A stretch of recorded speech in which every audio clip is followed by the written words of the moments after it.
யார் சொன்ன? விவசாயிகள் செய்வது. பாகிஸ்தானிலிருந்து பணம் வருகிறது அவர்களுக்கு. சார் நீங்க ஆணி எல்லாம் கீழே வைக்கிறீங்க சார். மக்களை சுத்தி அடிச்சாங்கன்னா ஆணி வைக்க என்ன பண்ணுவாங்க? இதற்கு ராகுல் காந்தி பின்னாடி இருக்கிறார், அரவிந்த் கெஜ்ரிவால் பின்னாடி இருக்கிறார். அரசியல் இது நல்ல எண்ணத்துடன் கொண்டு வரப்பட்டது. திராவிட முன்னேற்ற கழகத்திற்கு 616 கோடி கிடைச்சது. யாருங்க கொடுத்தாங்க? அது குவிக் ப்ரோக்கோங்கிறாங்க. யார் கொடுத்தது? அது கேளுங்க. ஆனாலும் அதிகாரம் இருக்கிறது என்று மத்திய அரசாங்கம் சொன்னால் அவசர சட்டம் கொண்டு வந்துடுவாங்க. இப்போ அப்ப என்ன பண்ணுவீங்க? திரைமறைவில் ஜி.கே. வாசன் அவர்கள் நேற்று எடப்பாடி பழனிசாமியை சந்தித்து விட்டு டெல்லிக்கு வந்து சில ரகசியங்களை கூறியிருக்கிறார். பாமக, தேமுதிக அழுத்தங்கள் தருகிறார்கள் எடப்பாடி பழனிசாமிக்கு. இது ஒரு புறம் இருக்க, ஆக மொத்தம் அவர்களுக்குள்ளே கள்ள காதல் இருக்கிறதா மு.க. ஸ்டாலினுக்கும் எடப்பாடி பழனிசாமிக்கும் இடையே? சார் இங்க கதவுகள் மூடிட்டோம் அப்படின்னு சொல்றாங்க. ஜன்னல் திறந்து வச்சிருக்காரு.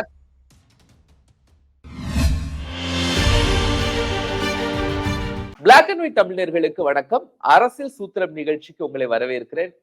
நம்மோடு டெல்லி ராஜகோபாலன் இணைந்திருக்கிறாங்க. வணக்கம் சார். நமஸ்காரம். நமஸ்காரம். நமஸ்காரம். கோபாலகிருஷ்ணன் என்றாலே எனக்கு ஒரு கோலாகலம் பொங்குகிறது. காரணம் மகிழ்ச்சி. அதையும் தவிர 2 பேருக்கும் இடையே இருப்பது கோபாலன், நீங்க ராஜகோபாலன், நீங்க கோபாலகிருஷ்ணன். இருவருக்குமே இணைப்பு, சிரித்த முகம், வரவேற்க அளவிற்கு இருக்கக்கூடிய வரவேற்பு என்பது மிக மிக முக்கியமானது. கோபாலகிருஷ்ணனிடம் நான் அதிகமாக கற்றுக்கொண்டது அதுதான். நன்றி நன்றி சார். இருந்தாலும் என்னுடைய கேள்விகள்லாம் உங்களை இன்னைக்கு கொஞ்சம் கோவப்படுத்தும், மன்னித்துக் கொள்ள வேண்டும். கோவப்படாதீங்க, எனக்கு பிளட் பிரஷர் ஏறிடும். 100, 140, 50. விவசாயிகளுடைய போராட்டம் நடைபெற்று இருக்கு சார். பாஜக வேடிக்கை பார்த்துட்டு இருக்காங்க. யார் சொன்னாங்க? விவசாயிகள் செய்வது அக்கிரமம், அநியாயம். விவசாயிகள் செய்வது அநியாயம். அவங்க எல்லாம் பெரிய பணக்கார விவசாயிங்க. எங்க தமிழ்நாட்டுல இருந்து விவசாயம் வரல? எங்க ஒரே பஞ்சாப் தான் பண்றாங்க. ஹரியானால ஏன் வரலீங்க? உத்தரப்பிரதேசத்துல ஏன் வரலீங்க? ராஜஸ்தான்ல ஏன் வரலீங்க? ஏன் ஒரே பஞ்சாப் பண்றாங்க? காரணம், அங்கு பாகிஸ்தானிலிருந்து பணம் வருகிறது அவர்களுக்கு. காலிஸ்தான் பணம் வருகிறது. ஆம் ஆத்மி கட்சி பணம் தருகிறார்கள்.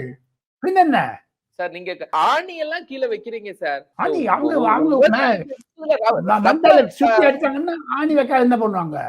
எங்க ஒரு டிராக்டர்ல ஒரு 4 பேர் கொலை பண்ணாங்களா? அது என்ன சார்? அது செங்கோட்டையில் போய் தேசிய கொடியை எதிர்த்து காலிஸ்தான் கொடியை ஏற்றினார்கள். அது என்னது? அது இது தூண்டிவிடப்பட்ட விவசாயிகள் போராட்டம் அல்ல. அது விவசாயிகளே கிடையாது. எல்லாமே பணக்கார விவசாயிகள். எங்க 2 ஏக்கர் இருக்கெல்லாம் திண்டாடுறாங்க. தேர்தல் போது யாரும் போராட்டம் பண்ணாங்க? இன்னும் 2 மாசத்துல தேர்தல். எந்த அரசாங்கம் வந்தாலும் இவர் கேட்கக்கூடிய கோரிக்கைகளை நிறைவேற்றுமா? எந்த அரசாங்கமும் நிறைவேற்ற முடியாது. அவங்களே வந்தா கூட நிறைவேற்ற முடியாது. பணம் கிடையாது எங்கேயுமே. எங்க ஒண்ணே நியாயமா கேட்டீங்கன்னா கிடைக்கும், அநியாயமா கேட்டீங்கன்னா கிடைக்காது. ஆதார விலை பொருட்களுக்கான ஆதார விலையை நிர்ணயம் செய்ய தானே சார் கேக்குறாங்க. அதுக்காக 5 வருஷம் முடிஞ்சிட்டுங்களா இந்த சர்க்கார்? ஒண்ணு என்னங்க இருக்குது? எலெக்ஷன் வர போகுதுங்களா கோபால்? இந்த சமயத்தை என்ன பண்ண முடியும் அவங்களால? அதான பண்ண முடியுமா? கிடையாது. கடைசியில இருக்குது. 3வது முறையாக நரேந்திர மோடி வந்து விட்டால் இவங்களுக்கெல்லாம் ஆபத்து என்ற காரணத்தினால்தான் அந்த விவசாயிகள் கொந்தளித்து நரேந்திர மோடி வரக்கூடாது என்பதை செய்கிறார்கள். இதற்கு ராகுல் காந்தி பின்னாடி இருக்கிறார், அரவிந்த் கெஜ்ரிவால் பின்னாடி இருக்கிறார். அரசியல் இது. கம்யூனிஸ்ட் கட்சி பின்னாடி இருக்கிறது. விவசாயிகளுக்கு பின்னாடியா? ஆமா, கம்யூனிஸ்ட் கட்சி இருக்குது பின்னாடி. காங்கிரஸ் இருக்குது. ராகுல் காந்தி போறேன்றாரு அந்த இடத்துக்கு. எதுக்குங்க அவர் போனா? இது விவசாயிகள் அரசியல் போராட்டமா? இது என்னதுங்க? இது உண்மையான போராட்டமா? ராகுல் காந்தி வந்தா அந்த எம்எஃப்சி குத்துருவாங்களா? அவர்கிட்ட பணம் இருக்குதா? அரசாங்கம் நடத்தினா கூட நோட் அடிப்பாங்க, வேற ஒண்ணுமே கிடையாது. நரேந்திர மோடி நோட் அடிக்க மாட்டாரு, எல்லாமே டிஜிட்டலைஸ் பண்ணி விட்டாரு. அதுதான் எனக்கு வித்தியாசம். நரேந்திர மோடி டிஜிட்டலைஸ் ஆக்கி விட்டார் அப்படிங்கிறது எல்லாருக்குமே தெரியும். டிஜிட்டலைசேஷன்ல இந்தியாவுக்கு பேரும் கிடைத்து விட்டது. ஆனா உச்ச நீதிமன்றம் நரேந்திர மோடி பாஜக ஆட்சியில கொண்டு வந்த தேர்தல் பத்திர நடைமுறையை ரத்து செய்திருக்கிறது. சும்மா ரத்து செய்யல, சட்டத்திற்கு விரோதமானது அப்படி என்கிற கமெண்ட்ஸ் எல்லாம் முன்வைத்து ரத்து செஞ்சிருக்கிறாங்க. உண்மைதான், தப்பு. அது பாஜகவிற்கு ஏற்பட்ட வீழ்ச்சி, யாரும் இல்லை என்று சொல்லவில்லை. ஆனால் நல்ல எண்ணத்துடன் கொண்டு வரப்பட்டது. திராவிட முன்னேற்ற கழகத்திற்கு 616 கோடி கிடைச்சது. யாருங்க கொடுத்தாங்க? அது குவிக் ப்ரோக்கோங்கிறாங்க. யார் கொடுத்தது? அது கேளுங்க. பாஜகவுக்கு 3000 கோடி வந்து உண்மைதான், யாரும் இல்லைங்கல்ல. 66 கோடி இவங்களுக்கு எப்படி வந்தது? யார் கொடுத்தாங்க? அயல் நாட்டு பணமா, உள்நாட்டு பணமா? அதெல்லாம் வெளில வரணும்.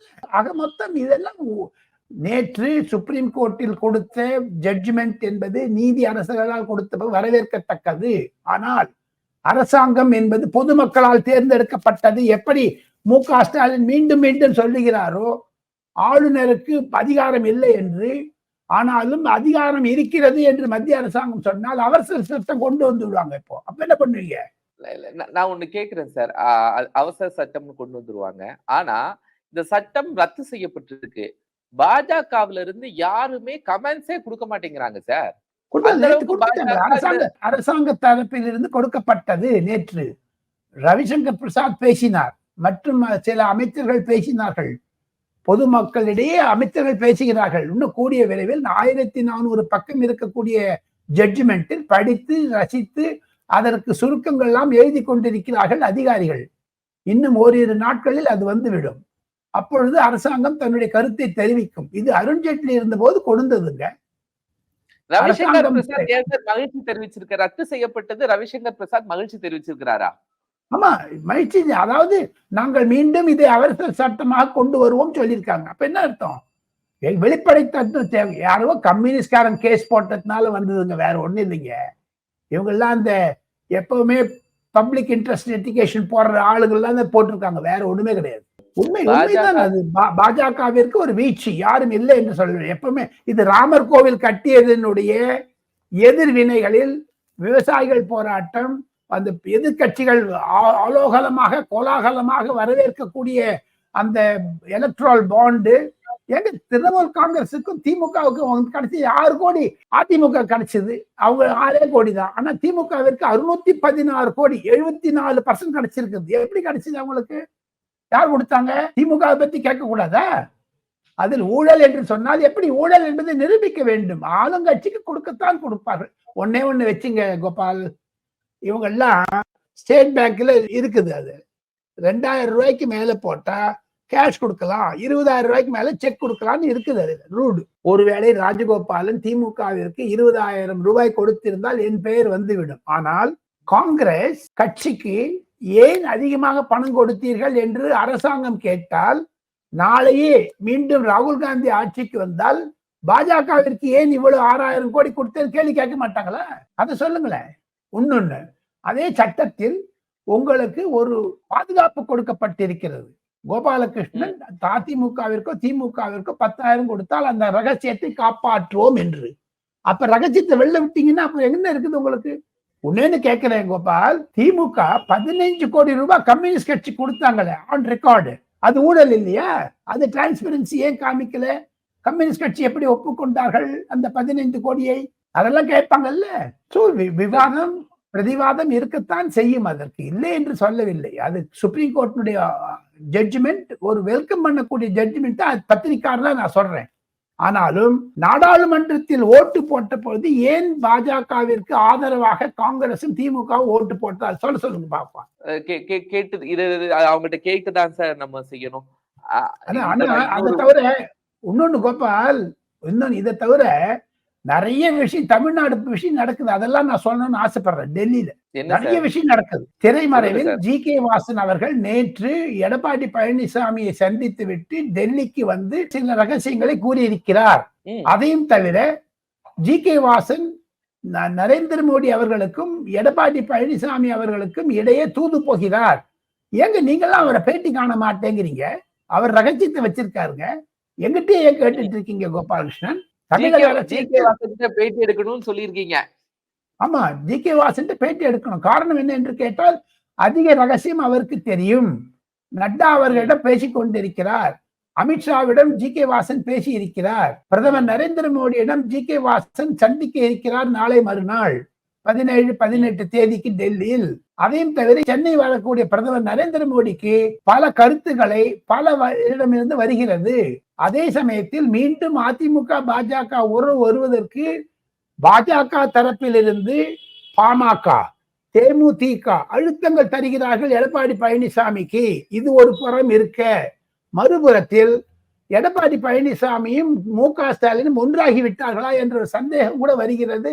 சட்டமன்றத்தில் நடக்கக்கூடிய அவை குறிப்புகளில் இருந்து பார்த்தால் எடப்பாடி பழனிசாமி ஏன் ஒரு அதிமுக என்ற ஒரு திமுக, அதாவது திமுகவுக்கு எதிராக இருக்கக்கூடிய கட்சியை ஏன் அப்படி அடகு வைத்து விட்டார் என்று தெரியவில்லை. எதுல அடகு வச்சார் சார்? எதுல அடகு வச்சாரு? எங்க அவர் உதயகுமார் பக்கத்துல உட்கார வைக்கணும்னு சொல்லிட்டு சீஃப் மினிஸ்டர் சொல்றாரு ஸ்பீக்கருக்கு. அது என்னங்க அது? ஓ பன்னீர்செல்வம் பெரிய கட்டுரை எழுதியிருக்காரு பாருங்க ட்விட்டர் பேஜ்ல. அந்த ட்விட்டர்ல அவர் குறிப்பிட்டு இருப்பது திமுகவிற்கு அடகு வைத்து விட்டார் என்று. அதெல்லாம் ஒரு பப்ளிக் காமெண்ட்ல வருது இல்ல.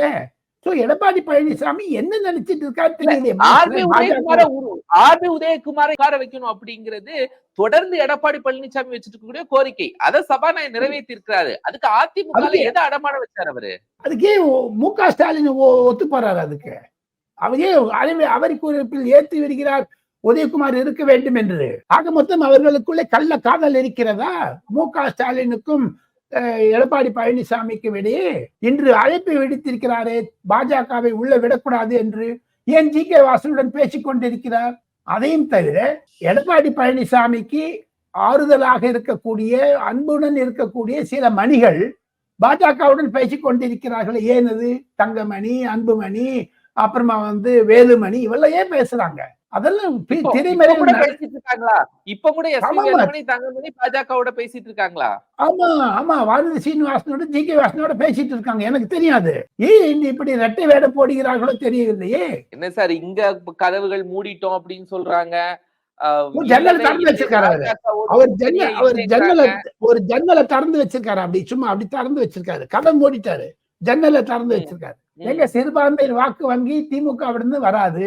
அதிமுகவுடைய நிலைமை என்ன ஆகும்? 2024 லோக்சபாவில் அதிமுக படுதோல்வி அடைந்தால் அது 2026 தேர்தலை பாதிக்கும். அதிமுக ராஜகோபாலன் சார், அதாவது தேர்தல்ல எப்பவுமே கதவுகள் திறந்திருக்கும் அப்படின்லாம் குவைட்ஸ் எல்லாம் வரும் தத்துவம்லாம். ஆனா நீங்க புதுசா ஜன்னலை திறந்து வைத்திருக்காங்க அப்படிங்கறதெல்லாம் உருவாக்குறீங்களா சார்? ஏங்க ஜன்னலை திறந்து வச்சிருக்காரு? இல்ல ஜன்னலே எட்டி பார்ப்பா, அப்படியே எட்டி பார்ப்பாரா? சேருவாங்களா சார்? ஜி.கே. வாசன் கேட்டா தெரியுங்கிறீங்க.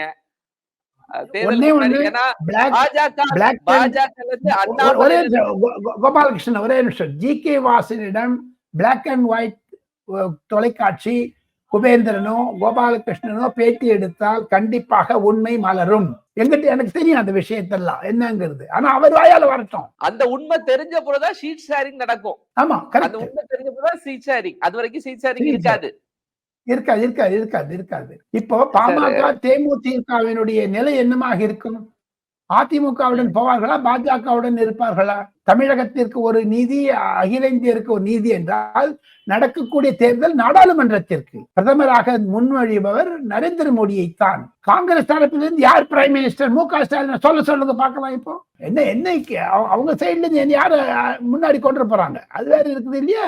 சோ ஆக மொத்தம் இரண்டு தரப்பிலிருந்து பார்க்க வேண்டிய விஷயம் தான் அது. கோபாலகிருஷ்ணன், இப்போ அதிமுகக்கான ஒரு புதிய வளையத்தை நீங்க சொல்லிருக்கீங்க. ஏன்னா பாஜகவே அப்பப்ப சொல்லிட்டு இருந்தாங்க 15 நாட்களுக்குள் புதிய முடிவு வரும், வேற இணைப்புகள் வரும் அப்படின்னு புள்ளி வைத்து கொண்டு இருந்தாங்க. அந்த புள்ளியில கோலத்தை நீங்க தொடங்கி இருக்கீங்க.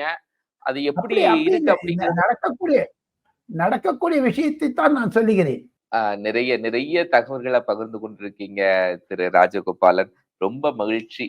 நன்றி. Thank you. Namaskar. So kind of you.